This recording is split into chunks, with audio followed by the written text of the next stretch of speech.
Today on Hometown FC, we're sitting down with Devin Franklin, the founder of Franklin Sports Performance. Devin has built a reputation for helping athletes push past their limits, focusing not just on strength and speed, but unlocking the full potential of the mind and the body. His work is all about creating complete athletes who are prepared to dominate on the field and in life. We'll dive into his journey, his training philosophy, and how Franklin Sports Performance is shaping the next generation of players. Let's get into it. You were saying you've been in the game for a long time. Yeah, I've been in the game for a while now. I think it was like the summer of 2018. Summer of 2018 is when I really took my first step forward from coaching rec soccer to joining the club world and then exploring my options as a trainer from just a speed and agility perspective. So that's kind of the way I started. That was my foundation.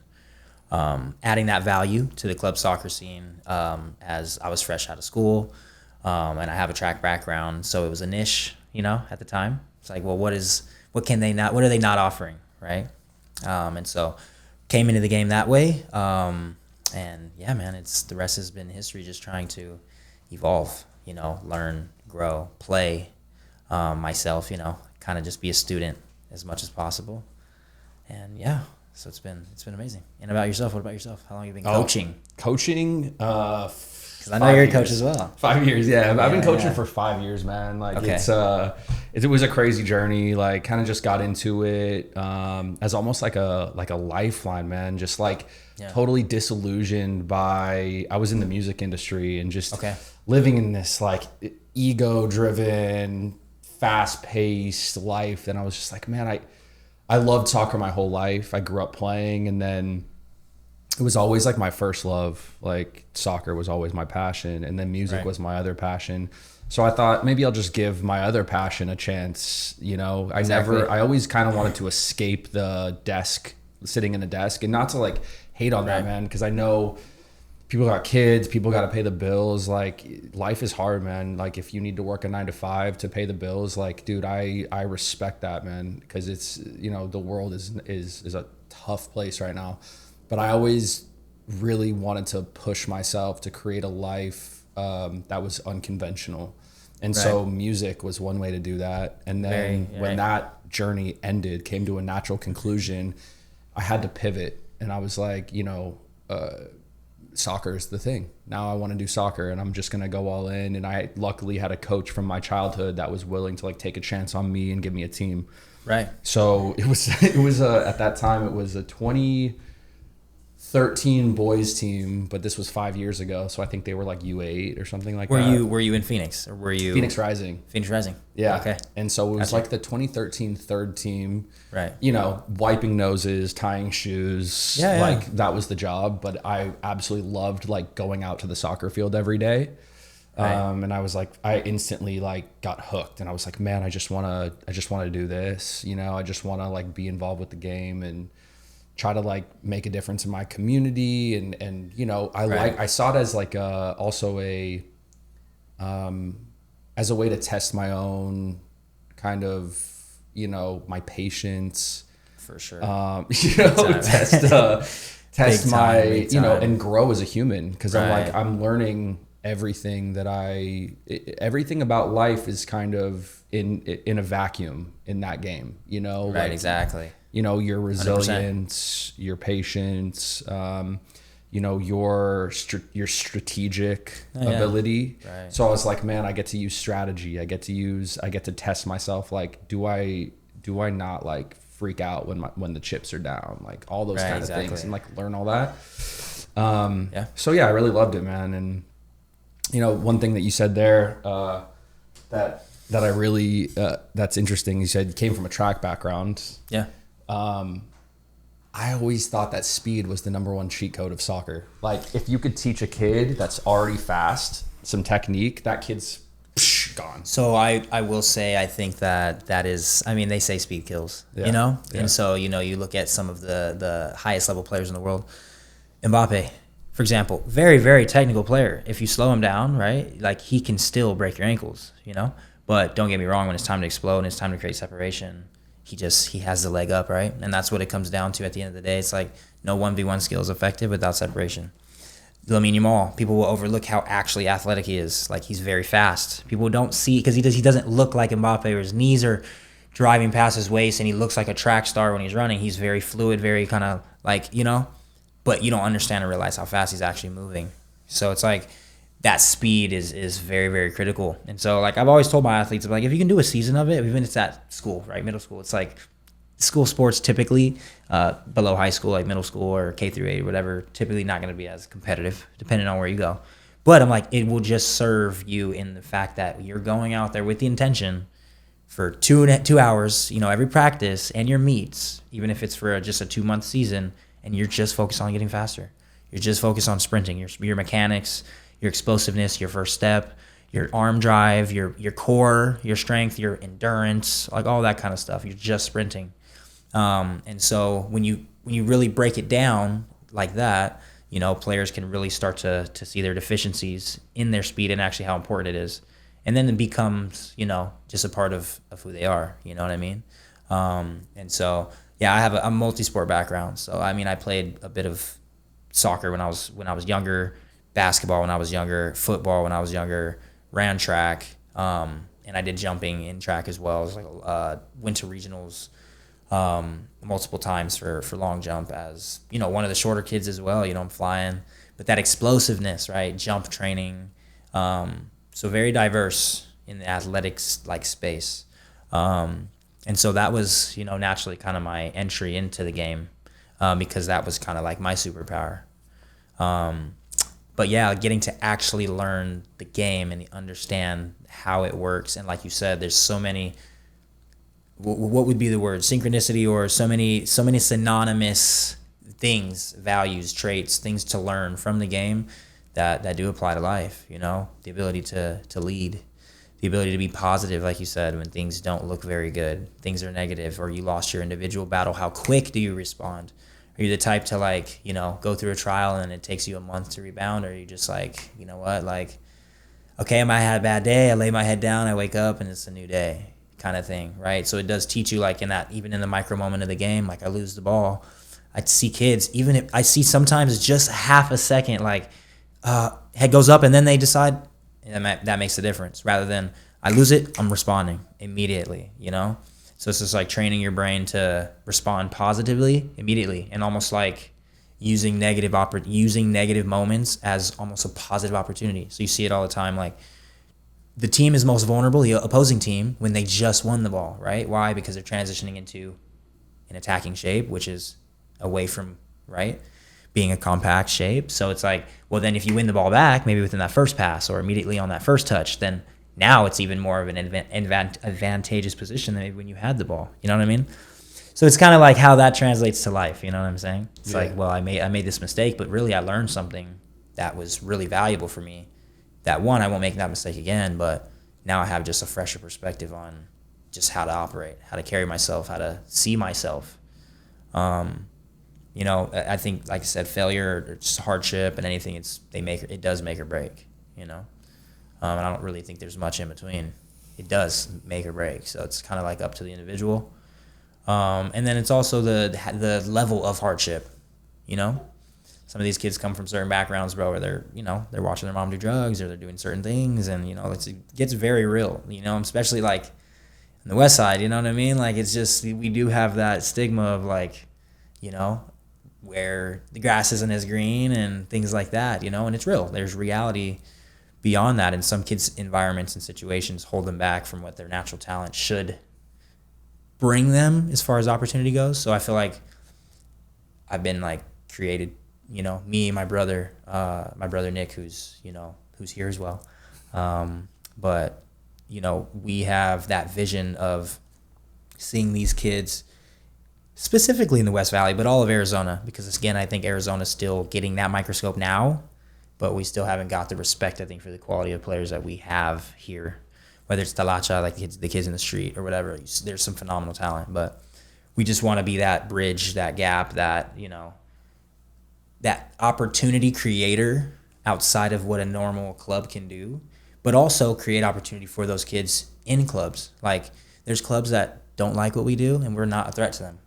We're club neutral completely. We're not trying to do anything but really create more value for the players at your club, so they come back to your club and they represent you better. You know, it's literally about the kids first. Like I don't, and it's probably a bad thing, I don't wake up and check my bank account every day. Some days I don't check it. Some days I don't check if my client paid me. Some days, like, you know what I mean? That can be a good thing, that can be a bad thing, but it's almost one of those situations where I'm like, I operate in just purpose so much that I don't worry about those things. I worry kind of more about what's next. What more can I create? What more can I, what more value can I add to the client, to my players? You know, so I come from a different place where it's not really too much about checks and balances, because I don't have a club that I have to overhead or a major like looming, you know, like I don't put people on 10-month contracts. They come back to me because the session has to be fired. Yeah. Is that if a thing? The session's not fired. Do trainers do that? No. I'm just saying that's, a typical club structure. Right. Yes. But, or you correct. can do a monthly package, or you can do those things, which I can offer that. If someone's like, hey, like, well, you know, we do want to do it for the month. Can we do it? Yeah, of course, you know? But like, it's one of those situations where it's like, well, it's there, it's available. And I know that I'm not going to obligate you. You want to be there because you want to be there genuinely, you know, and because I want you there, you know, and I enjoy every player's presence, knowing that I'm not going to get 3 days a week with them or things like that. You know, I make every moment count. And I think that every one of our clients can pretty much say that, you know, they feel that. They feel the care. They feel the attention to detail. They feel the purpose, you know? And so I think that's why we've been successful. Like, I don't think we gross the same numbers as a lot of trainers or a lot of these different programs or anything like that. But I think that as far as community impact, word of mouth, you know, like, I think it does say a lot, you know what I mean? And so we just know that that's why God is using us to open those doors. Like, it's why we've been able to make an impact in England and take players and showcase them in front of those academies. It's why I've been able to get a player, you know, a contract paid for by myself from one camp that we did to go and get a La Liga trial, you know, with the Division I team. Like, there's a reason behind all of that. But did I make a lot of money off of those opportunities? No, I didn't. Really nothing, you know? But it's like, but to see a kid sign, to know that I was a part of that process, to know that I was able to help make that dream come true, I could connect the dots. Like, I feel like God's made me a facilitator, you know? I don't know where everybody stands in that regard, but, you know, I just encourage that everybody kind of do their research, you know, get to know their creator, because they are created. Like any building, any house, there has to be an intelligent design, you know, to the reason the way that your eyes function, your mouth, and your nose, and how without one or the other, you know, your whole body is not whole, and how that impacts the human experience. So the players end up coming back to you over and over and over again, and because you care so much, and like you said, you wake up, you're like, I didn't even check my bank account. Okay. Yeah, that's a guy that does it for the right reasons. That's a guy that woke up and like, how do I get this kid on the right path? How do I give him the training he really needs? Because he's not really getting the individual attention that he needs at club training. So I'm going to help him get that. I'm going to help him get the touches, the technical training. Like you said, I'm going to help him sprint faster. You know, I'm going to help him jump higher, all those kind of things. Whereas at club, what I've found is the coaches are there because they want to elevate themselves, which means they want to win games. That's fine. I think that the point of soccer is to win, but sure. At the same time, like, I don't think that a lot of the coaches have enough time or energy to really give these players what they need. And so I think that what you're doing is so necessary in Arizona specifically, because we all know, like, this really is the wild, wild west when it comes to soccer. Like, you know, yeah, sure. I just spent the summer in LA, and we all know what LA is like. I mean, they're so far ahead of us when it comes to culture and opportunity and the level of ballers, right? Yeah. The networking, right? You know, but it's because, like, there's a very obvious professional pathway. So if you're, let's just say you're playing for TFA or Irvine Strikers or Beach ECNL or whatever, if you get the call to go to LA Galaxy or LAFC, you are taking that in a heartbeat.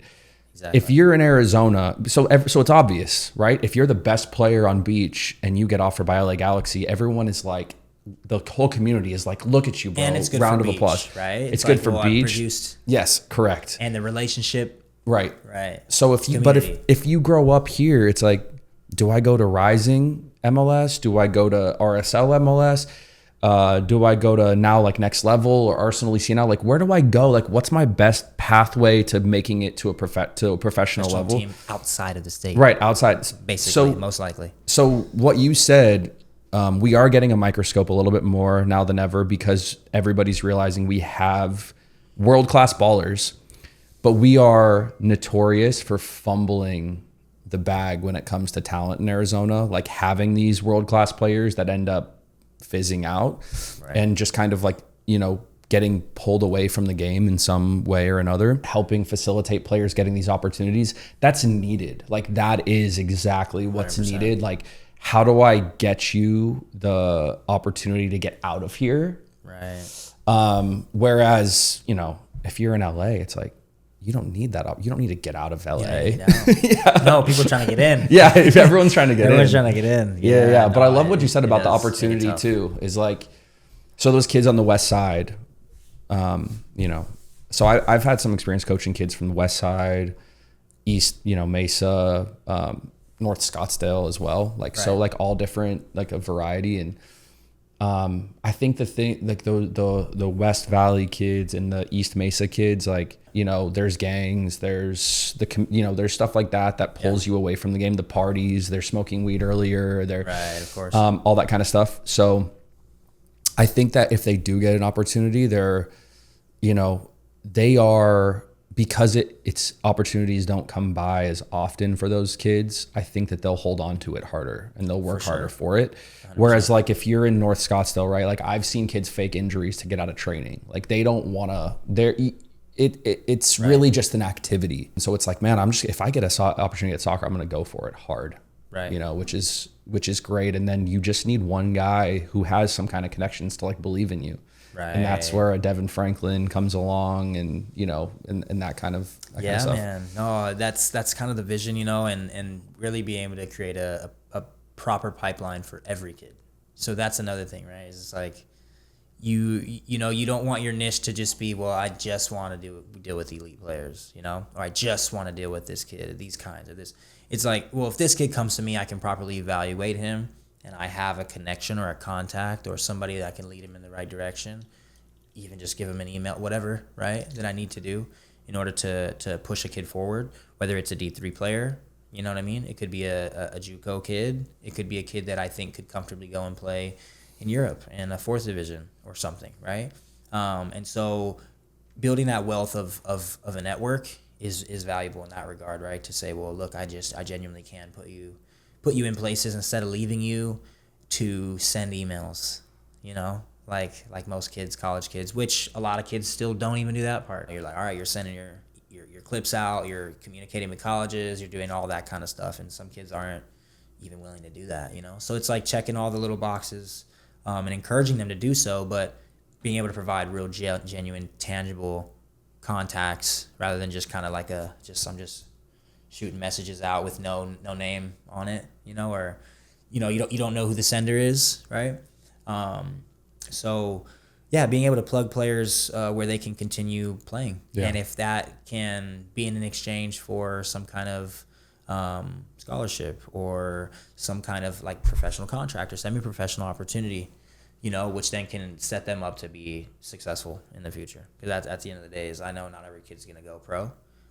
Do I enjoy working with those kids that I have in my circle that I know are academy bound and will, on national teams? Absolutely, those are, I learn from them very often, sometimes to see, yes, they need a lot of fine tuning, but there's like some, you see the individualities and some of the things that are special about those kids that they do really well, and it makes you think like, oh, like, that's actually, I actually might want to focus more on that with this kid or that kid, just to see how effective this kid uses his gifts, Right. And so, and like I said, and also I think I love what we do is that, yeah, we do have a place for every player and a proper filtration system. And like, for example, kids who may not be prepared to join some of my small groups that I have set up, just a select few days out of the week,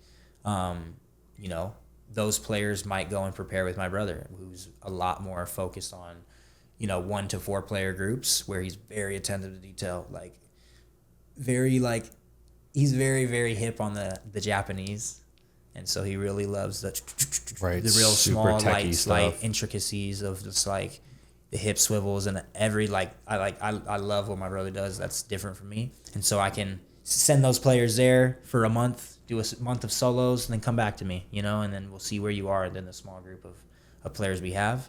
So it's never a matter of we're turning a kid away and saying, well, you don't really fit in this group. We can't really figure it out for you. We'll have a plan. So we have a plan in place to get you up to speed with that group. And then that group of players that can come weekly, whether it's a kid that comes every week or bi-weekly or when they can make it, is just kind of like every week it's just something different. They see a different players. It's a different group, different session. So the kids just really thrive off of the variety. They thrive off of the different. Like, I think kids need different, like it's the same thing as like soccer is first touch, pass, move, dribble, shoot, defend, and nothing really much more outside of that. So it's like, in how many ways can I package that? So if I get chicken and potatoes and this, right, or whatever, it could be corn, how many different ways can I make that meal so that it's like I'm not like sick of this? You know what I mean? Yeah, dude, you're absolutely right. So that's, the kids love it, and I will, like, I can proudly say it's not that I avoid repetition, because repetition is very important, but every session is different. Like, I've had a team of 2010 girls for 4 years, and they've won state cup 2 times. They almost won last year, the 3rd state cup, which is pretty impressive. Kind of how everything's so divided now, ECNL, MLS. Everything's relative, bro. State, but it's relative, right? Yeah. And the girls are talented. And I think that they're mixed. Some of them will go D1, some will go D2, some JUCO. Like, they're a good group of girls. But even I'm sure they could vouch, like, they don't really see the same thing. And I've had them every week. Dude, it all matters. 40 weeks out of the year for 4 years, And yeah. It's like, they're constantly pushing me to evolve and show something new and show something different, but it's like a repackaged version or a slightly different focus in this or that to emphasize something new, to just make them well-rounded players, and you're not a defender when you come to me, you're a soccer player, right. You're not a striker when you come to me, unless obviously what we're doing is, hey, it's just a solo, this is a striker-specific session. Right. All right, cool. You can only do so many different cone drills, or everyone, there's 50 coaches in the Valley that can teach a kid how to dribble and, bend a ball and really, use their weak foot. But people are special. Like, you're special. Like, people are going to be like, I like being coached by him. Right. I like the way that he talks to me. I think he believes in me. The sessions are the right level of intensity for me. Right. And I think that that's what matters. Like, dude, anyone can teach the X's and O's of soccer, man. Like, anyone, not everyone, but like, I would say there's a lot of levels. coaches. There's levels for sure. There's levels. Obviously, there's levels. Yes. But there's a good every amount. level is necessary. Yeah, that's also, right. That's right. I think that no guy that's coaching rec soccer should feel like, I'm not coaching an ECNL team. Like, dude, you're serving your purpose. That's right. And that kid in probably 4 years will be on that ECNL team. So it's like, you're where you're supposed to be, where God has you, and you work and you serve that purpose. And there might be a dollar sign attached to that job, and you may not be like, feeling is valued, but it's like, don't look at that, focus on the now, the present, because he'll never give you too much that you can't handle, right? Because it's like, you might want, I want to be in the, like, I want to coach a Premier League team, dude. If you put me in a Premier League team, like, you know what I mean? Like, yeah, I'm going to know some stuff, but like every process, how fine-tuned everything is, how organized you have to be, how you have to be completely obsessed to the point that probably your family is taking a hit for that. And I'm in a position where I'm genuinely enjoying my kids being raised, like being able to raise my kids with my wife. I'm very thankful for my community, because that's not possible, without people. And I think I operate from that place.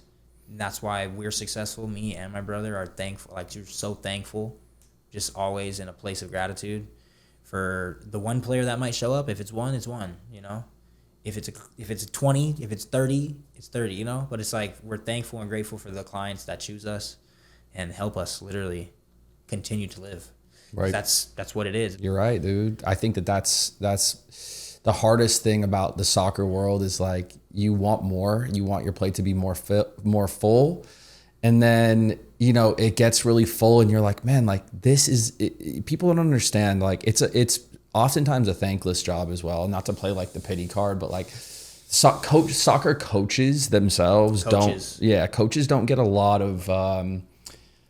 of credit because number one, like 100%. A lot of parents think that, you know, well, I mean, I talk to parents all the time that they think they know, they think they're pet, exactly. Bro. You know, I'm like, you're not, they think they know just as much as you. Yeah. And I'm like, man, like, God, dude. So it's a job that everybody thinks they're the best at. Their opinion. Everyone has their opinion. Yes, bro. So it's really, really difficult. Please everyone.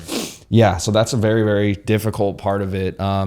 You know, and you know, so we just kind of, we do it because we love it and we get shit on because of it constantly. It's weird. It's like, I just got off of a season where I was coaching, like one of the best teams in the country. And it was freaking cool, man. Like we went and we played against all the best teams in the country. We beat some of them, we lost some of them, but we were never like not in the game. It was like we were playing like the Titans of soccer, and we were like there, you know.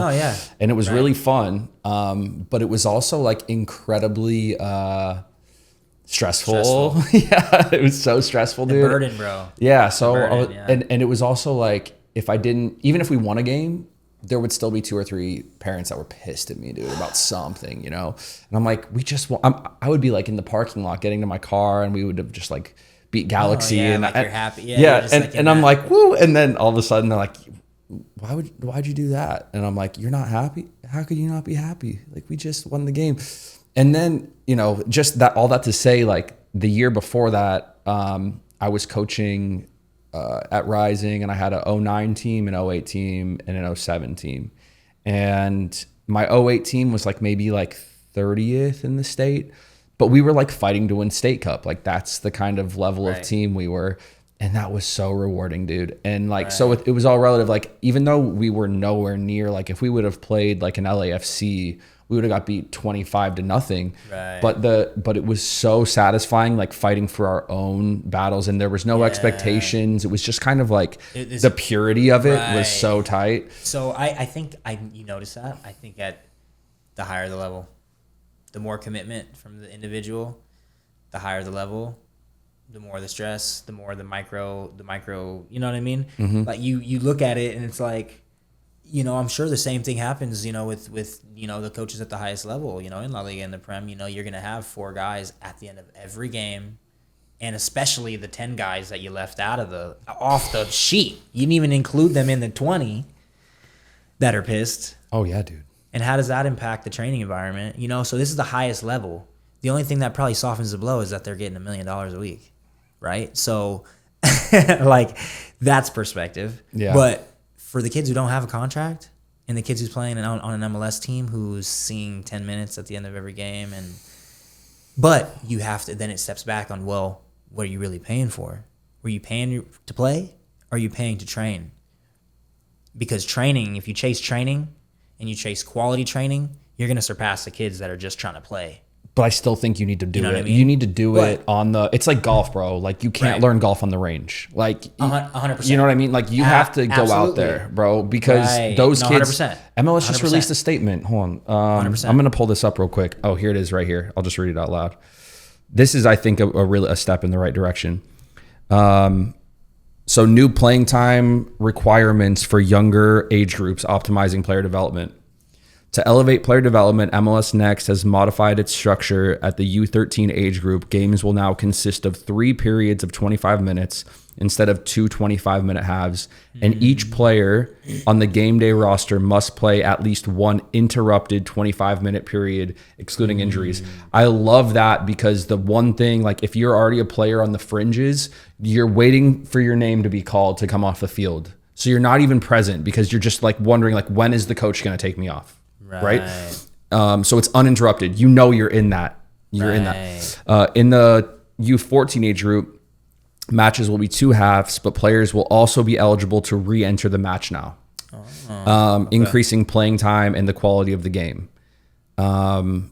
So here's another thing. MLS clubs have the option to extend the pro player pathway and include a third age group, U15, with each of these teams playing up in age in competition. MLS Academy's U15 teams will play in the U16 age group. Their U16 teams will play in the U17 and the U17 and the U18, U18 and the U19. So, you know, it's not that, like, I think we're doing some good stuff. Like, in my opinion, if you look at the top of the top, we do really well for them, man. Like, if you look at the like, you know, the 1% of talent in this country, for sure, we're doing that. We're doing a really good job with them.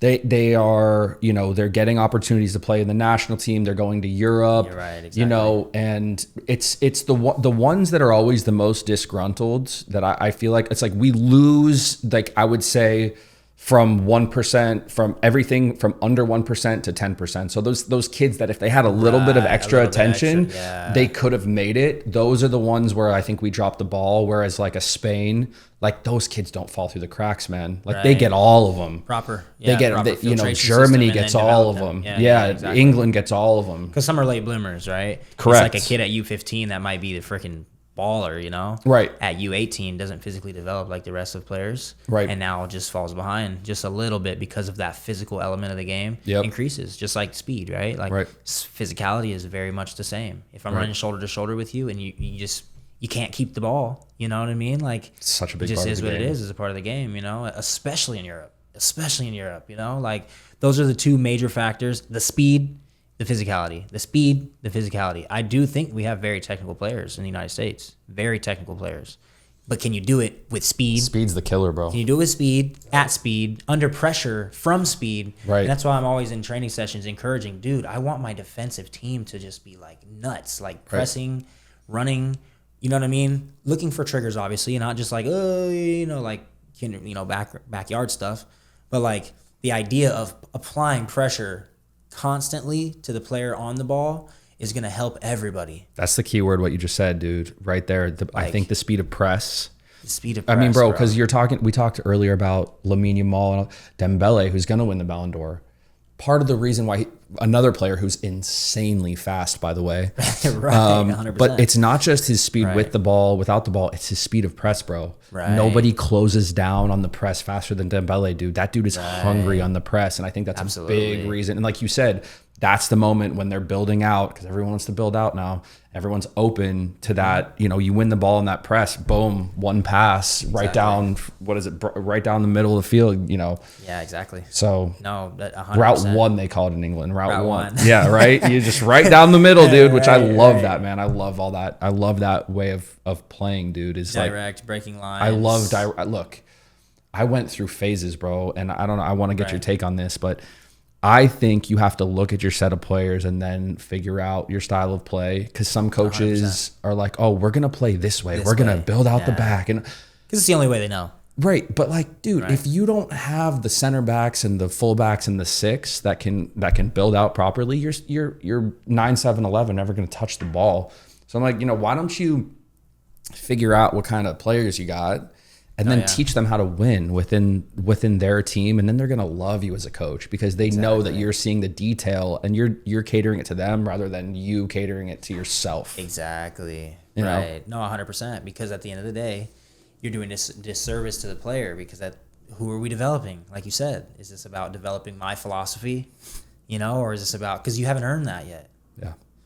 You know, at the end of the day, if you're coaching youth soccer, you haven't earned the right to say, well, you're going to come in and I'm going to pick the players that fit my role and my philosophy. Preach that. You know what I'm saying? If you've earned the opportunity to coach at that level, absolutely. You know what I mean? You're being paid to win games. 100%. Right.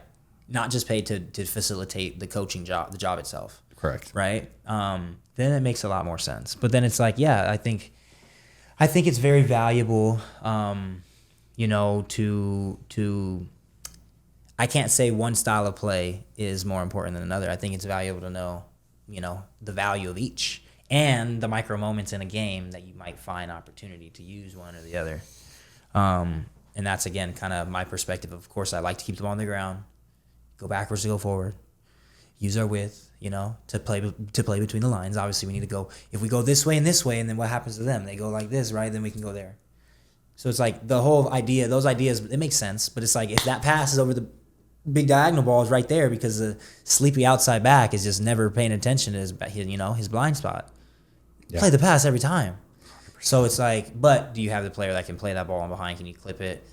Can they do, you know what I mean? You need the players, bro, to play the style of play. Right, exactly. So then I get what you mean by like, well, then now I need to mold things, and just say, well, maybe we can't play that ball yet, but in training, if over and over and over again, I'm asking that of you, eventually that ball's going to lift, I would assume so. If you're intentional, you're really training, maybe you go home and you say, well, Dad, can you go to the field with me? Because coach said I need to work on my distribution with my right foot and my left foot. I need to get my diagonal balls in the air. Right. So what kids are really like, the hungriest players at the highest level, they did stay after training. They did come home, show up before training. Also, bro, let's just be real, bro. They were born on third base, some of these kids, bro, when it comes to talent. Genetic, the best, bro, yes, and everything, bro. Right. And some of them were just born. Some kids are born with 2 left feet, man. Sorry. And in the right place in the world. Yeah, that too. Because I see it, bro, because, if you're in the game long enough, you see the kid that was born with 2 left feet, and you're like, that kid gets picked last in gym class, bro. That kid's not gonna make it. I don't care. I could work with this kid 100 hours a week. No, yeah. This kid's not making it, man. He does not have the coordination or the mobility or the speed. And then you see those kids, man, that you're like, oh, that kid can juggle a tennis ball in 6. Nobody taught him that. Yeah, he just, so that's 100%. A thing, bro. Like, people have to understand that there's a reality of like, as a parent, I think you have a responsibility. Like, yeah, get your kid involved in soccer, but how serious you take it is also based on like how naturally gifted is that kid, because the ones that make it are actually incredibly naturally gifted. Like I coached a kid named Landon McEwen last year. I mean, he's like an absolute, Landon, right? He's an absolute. He was so the 2v2 tournament that I hosted. Yeah. I think it was, I'm trying to remember. I think it was like December or January. And the final was Landon and Austin against the Roman twins. I put Landon and Austin against any 2 other players in the country, and they're going to win. And that was a dog fight. Like, it was crazy to see. The Roman twins are sick too, bro. It was crazy to see 100 like family, 100 people just surrounding this 2v2 pitch. Right. And I don't want to give them too much hype because they're young. They haven't done anything yet. But you can. The point of me bringing him up is natural ability. Austin too. Austin's also 100%. A physical like specimen. Yeah. Right. But Landon, when you see him like touch the ball, you're just like, he came and played in an event against the LA Galaxy players with me this summer, and he was like dribbling through 3 or 4 of them, just like, and you just look at that and you go like, I could never do that as a player, right? So like as a coach, you're just kind of looking at that and you're like, how do you coach a kid like that? What more can I teach? What more can I teach him? But like, he should be at Ajax. Like, I am not qualified to be coaching that level of player, and I don't think anyone in Arizona is, to be honest. It's like there's just some players. There's some anomalies. Yeah, you look at, you're like, you need to be at Ajax. You need to be at Chelsea. You need to be somewhere where there's like a genius, like who is molding your pathway, and giving you the right direction. Because for me, you're in the wrong. You were born in Arizona. Like, you only get what you get, and there's just some players like, I think Carson Sterrett's another one that you see where you go, that guy runs like Erling Haaland. Like, he's just this big, like physical specimen, and he can score goals. And so it's like, he needs to leave. Right. He either needs to be at Barca Academy, which he was, good job. He did that. And now I heard, he's going to Inter Miami. He needs to. He needs to be being coached by some Argentinian guy that knows how to develop, a striker at the highest level. No, 100%. Yeah, 100%. And I think that's the scary part for a lot of coaches, and not coaches, but organizations, coaches as well, is like the idea of letting the best go. Yeah. That's a phenomenon. Well, I'm not going to win the game on the weekend.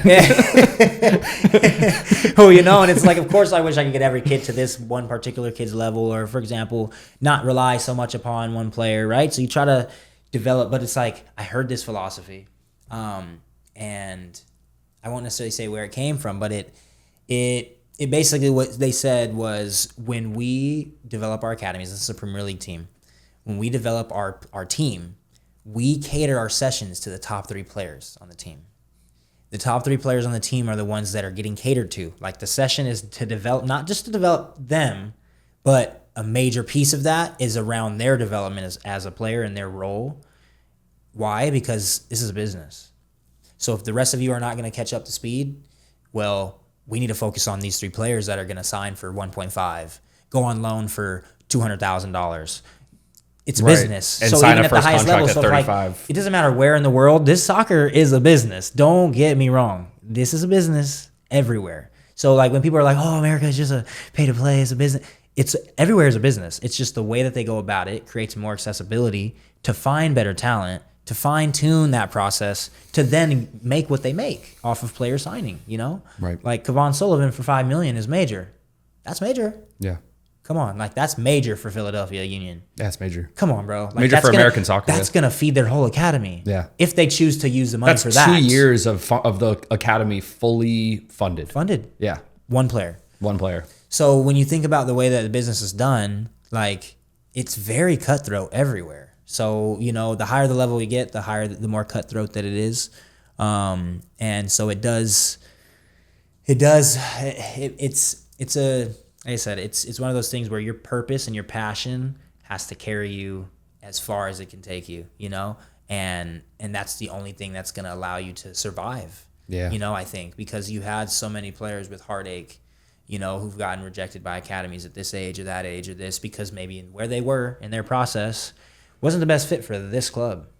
But the kid's taking it like, there's nowhere for me. Like I'm never but it's like, no, it's just not here, you know? Like it's just not here. You know what I mean? Like I would assume like some people obviously do have to worry about where they're going to live next, but majority of people will be living in one place. And well, if we realize that we need to move and I'm not too worried about where we're going to move next. We'll just go shop and figure it out. We end up settling somewhere, you know? And so it's one of those situations where it's never too late. And if your passion and you know, how much you care about the game is deep enough, it's deep rooted enough, that will open doors, you know, and create pathways for you through persistence, through discipline.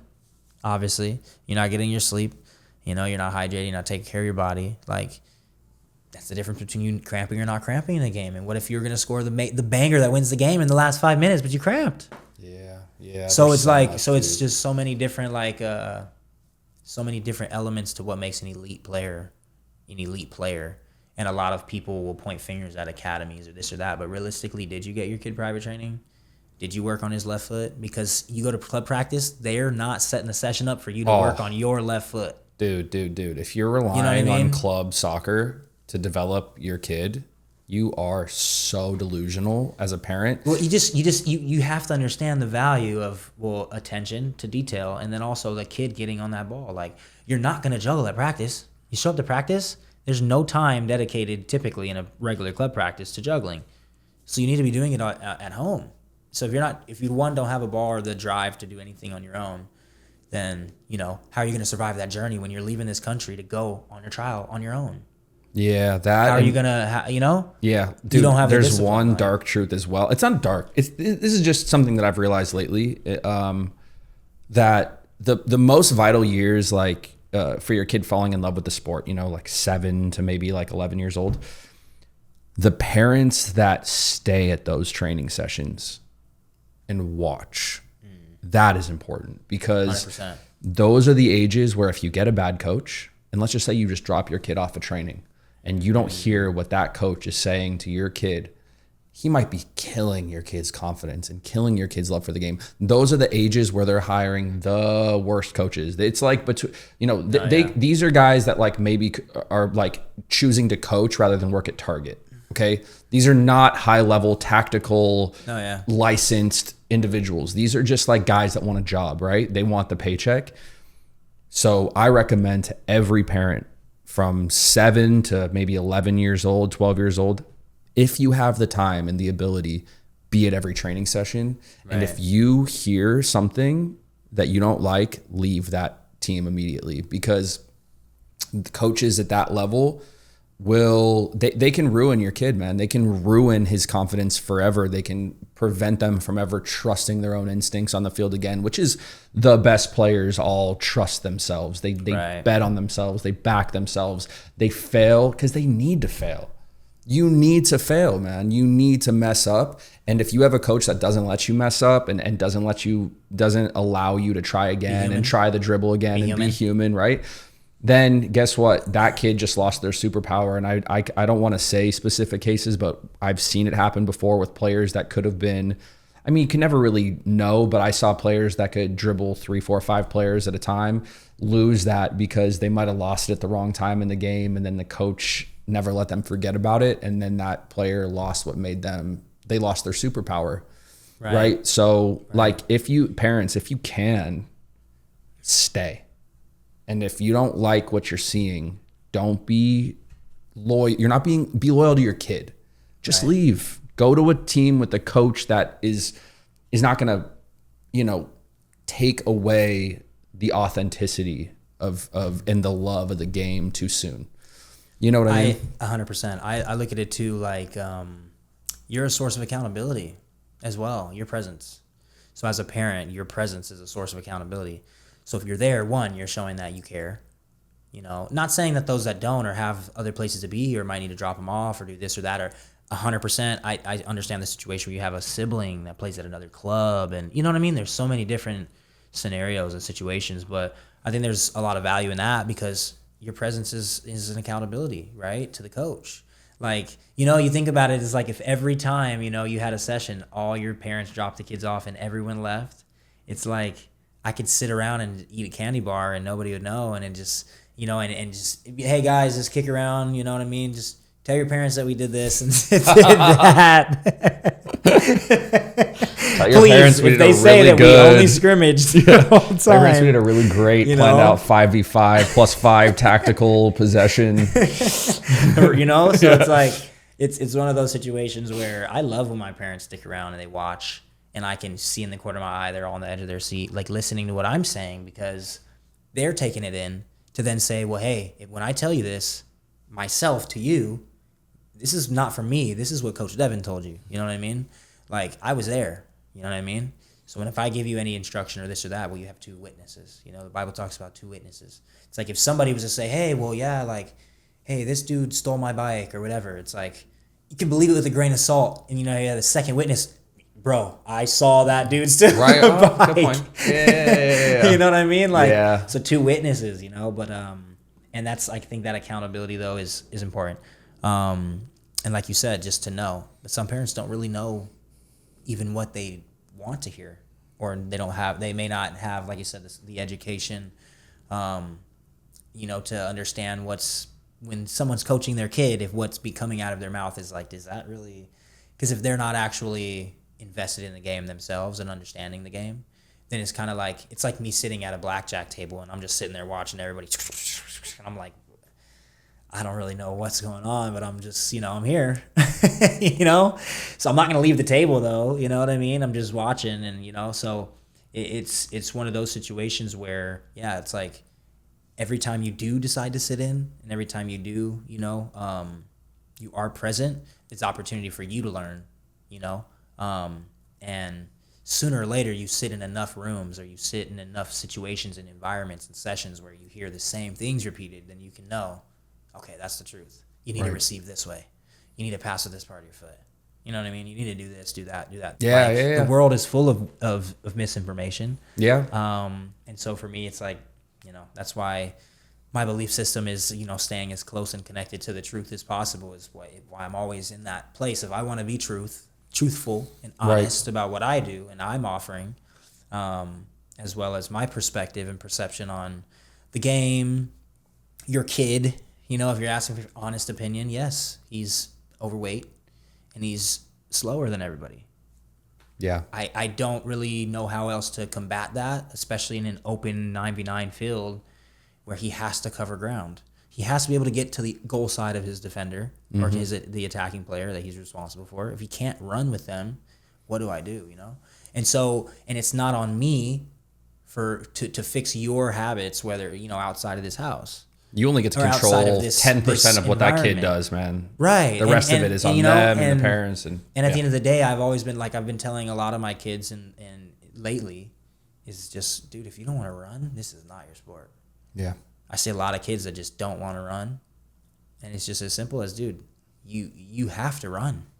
You have to sprint. You got to be a sprinter, an ultra marathoner, a CrossFit. Right. How important fitness is at an elite level. Like you think you got to be a jock at a high level. These kids don't get it, man. Like you got to be a jock to be a soccer player, 100%. An absolute stud of an athlete if you want to make it at the highest level. Check bro. Almost every box. There's a threshold, bro. There's a threshold of athleticism. I don't care how technical you are. You could be the techiest kid in the world. 100%. There's a threshold of speed, man, and there's a threshold of strength. And if you can't reach those thresholds, it's not going to happen for you. It's not going to happen 100%. The way that you want it to happen. You're frustrated because you put in all this work in the cone drills and all that, and you keep getting pushed off the ball by the kid that can barely dribble. Right. How frustrating is that, bro? No, this kid can barely dribble. He just scored 3 goals because he can just drive right past everyone because he's faster than everyone, right? That's why in some countries they just take the biggest, strongest, fastest kids and teach them how to play soccer. Because the result, right? Because it's like, well, we're winning the games and the results. That's what they want. The endorphins, the positive, happy feelings, that are associated with that success. But it sometimes it doesn't, like you said, it doesn't develop a player in the long run, how to maybe be more technical, where they might just be suited for a more fast physical league, because you could argue that Erling Haaland's not super technical. He's just big, fast, physical. Now, from a technical perspective, you would say, yes, his finishing is bar none. But are you going to see him pull, some scissors out, what I mean? He's not going to pull anything crazy out. Yeah. He doesn't need to. Yeah. So then you have those physical specimen kind of players that don't necessarily, not going to need to. Yeah. So it is a matter of position and what you need, and or where your skills and attributes can best be applied on the field. No one's going to out you. Exactly. So if you can just get it through players' minds, you got to play so much that you know who you are on the field, and just try everything. Just keep trying stuff. What works for you?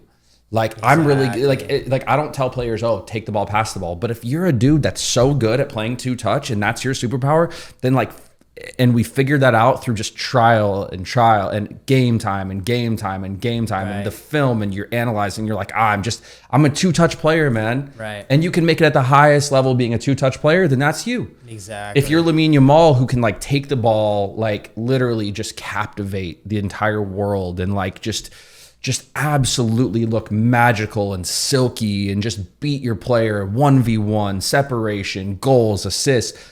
That's his superpower, right? But he also had the best developers, kind of helping him push in that direction. Right. But just if no one's going to out you. Erling Haaland can't play. We all saw the training session where he can't rondo. Yeah. And I got in trouble with this on my one of my last podcasts where I said I could do better in a Man City rondo than Erling Haaland, and they were just giving me so much shit. And I was like, I'm standing on business on that though. Right. I'm standing on that. But yeah. Half of it has to be him wanting to be there. Yeah. And I'm sure he's probably already kind of just want to be here. Yeah. I hate this game. So that's probably the major factor. Yeah. I think going back to Lamine Yamal though, and being you, it's nobody talks about how many times Lamine loses the ball. He loses a lot, bro. He loses the ball a lot. Yeah. But he has the license. Is the coach barking at him? Why? Because he's asking him to do what he's doing. Right. Create. And sometimes your creative genius falls flat.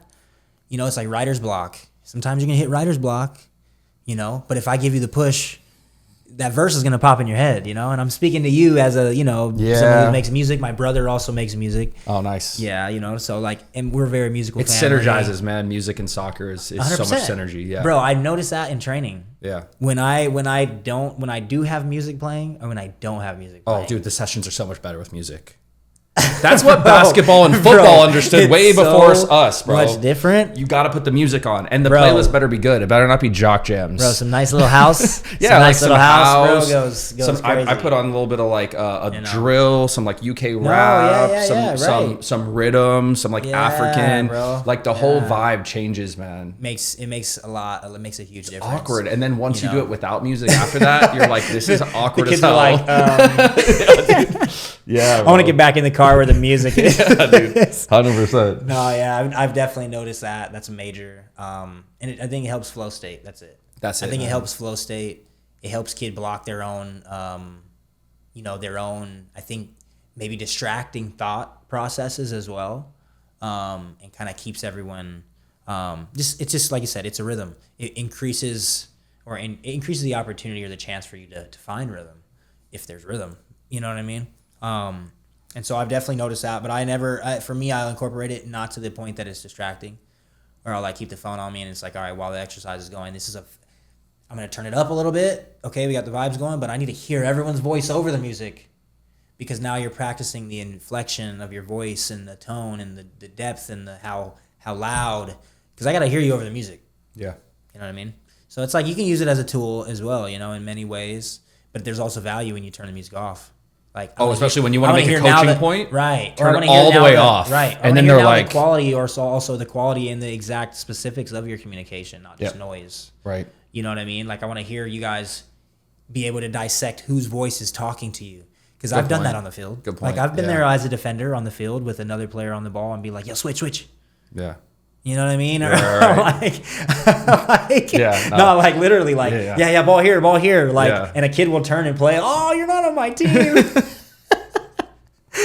I'm like, Yeah, no, you're right. The quality of the communication, man. I noticed that as well. Like, I've been working on that. It's actually been a point of focus for me as a coach. Is the quality of my communication. Am I barking? Like, I hate barking, bro. Like, that's one thing that I really, if I'm gonna speak, I want it to be very much to the point. I learned this a lot when I was over this summer working with these Galaxy coaches, man. Like, there's just this guy Darnell who coaches for Chelsea. The quality of the communication matters, man. Like the tone, the information. The it has to be A, B, C. It can't be not too much to process. That's right. That's what I mean. Like, kids can only process, like, it has to be like A because of B because of C. Right. Done. Get out. Like, I can't just be sitting there, like, going around in a circle. It has to just be like direct. Kids can't process. They told me that. They go, Eric, make sure it's A, B, C on the communication. And I'm like, yeah, you're right. Do this because of that, because of this. And then that's over. Like, don't give them anything else. Right. Nothing to attack your character, nothing to make you feel down, nothing to, especially that. It's specific to what needs to change. What needs to change on the field. That's it. Yeah. That's how it has to be. And then, by the way, if you have a question, come to me. Right. Encourage to come speak to me. If you want to, at water break, if you want to come communicate, if you have a question, like, just come talk to me, but never calling a kid out like that unless they like have a serious attitude problem, because that will go. I've done that. Embarrass them. Yeah. You get a little. They get a little embarrassed. Like, you know what? I am kind of being a little prick right now. Yeah. I think, and that comes with the wisdom of coaching, knowing a kid's temperament and how they might take it as well. Knowing how to the depth of the point where I know some of the parents and some of the license that some individual parents would give me. Yeah. To say, well, you can get on my, you've heard it. Get on my, you can get on my kid. You have yell at my kid for me. You don't have the ones that are like, you can rip my kid up. I get that, bro. I'm just like, hey, if I need to, okay, I know, but if I don't have to, funny, but like, you have to, like, that's the attention of detail that, like you said, parents don't understand. You have to be a super good communicator, a super good evaluator of players, positions, attitudes, characters. You got to be a mentor. You got to be so many different things in one. But they just think, you just stand around and just beep beep beep beep.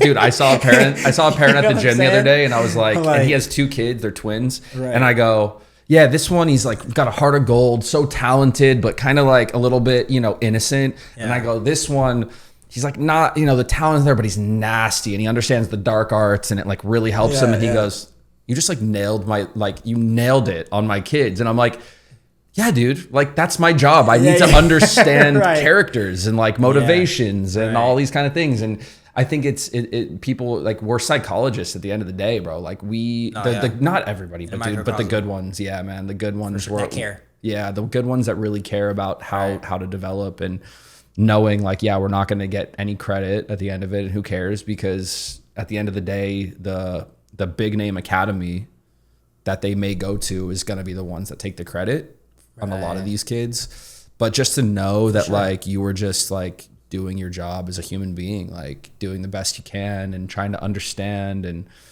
because at the end of the day, I think what the reason why I became a coach is I had that. I had a guy that looked at me, like understood me when like my parents didn't, and the principal and my teachers at school didn't, and my friends didn't really get it. But I had a coach that was like, I get you, man. Like I believe in you. I believe in like you, and I want you to be you. And I was like, that's so like, and I was like, man, I could be that for somebody now, you know? And Right. and so those people are important 100%. in the world, man. Whether you get a thank you or not, those people are important. You don't need a thank you because it's not about your ego. That just feeds the ego. You don't. It's not about the ego. No, 100%. You know. It goes back to doing things without expectation of return. That's what service is. You know what I mean? Like serving is like, for example, like if I feed a homeless man this or that, it's not to pat myself on the back and say, oh, good deed. You know what I mean? It's more of like, it's not about what I can get out of it. It's all about, well, I'm fulfilling a need. You know what I mean? And I think in a world of wants and needs, it's like, how can we continue to fulfill needs? And yeah, man, I feel like we've been able to do a really good job of that in the microcosm that is our community. And we just want, obviously, everybody to know, like, kind of how we are, who we are. Because I think that matters, right? The who really, really matters, right? The character, like you said, behind the individual, behind the brand, and all that kind of stuff, right? So, yeah, man, it's a pleasure, man. It's a pleasure to be sitting here across from you and hearing a little bit about your story, man. And bro. Well, dude, I appreciate you, man, for coming on. It's been, dude. I've seen you guys from a distance for a while, and just want to give you, a huge shout out, because you guys are obviously, like, to me, one of the shining lights of Arizona, like doing something really, really great in the community. Your sessions look high quality on the field, but also they look fun. They look like everybody's there enjoying themselves, which is like a really, really big thing. And yeah, man, just I'm gonna keep just kind of like cheering you guys on from the sidelines. Absolutely. and tell everybody where they can find you, and all that kind of stuff, socials and all that. Yeah. No, first shout out to Hometown FC podcast, and Eric, man, just for the opportunity, for the spotlight, and to give the world of youth soccer, its flowers, especially Arizona soccer, give it its flowers, and just, to represent the West Valley, as well. I'm big on that. Obviously, I'm all for the Valley in general, for Arizona, for U.S. soccer, but the West Side has my heart. But yeah, you can find us at Franklin Sports Performance on Instagram. Our website is also www.fsparizona.com as well. So yeah, check us out. Feel free to ask us some questions, and yeah, see how we can help you out or support you from afar, however that looks. But we got love for you guys. We got love for the game, and for you, Eric, man. Thank you so much. Appreciate you, brother. Yes, sir.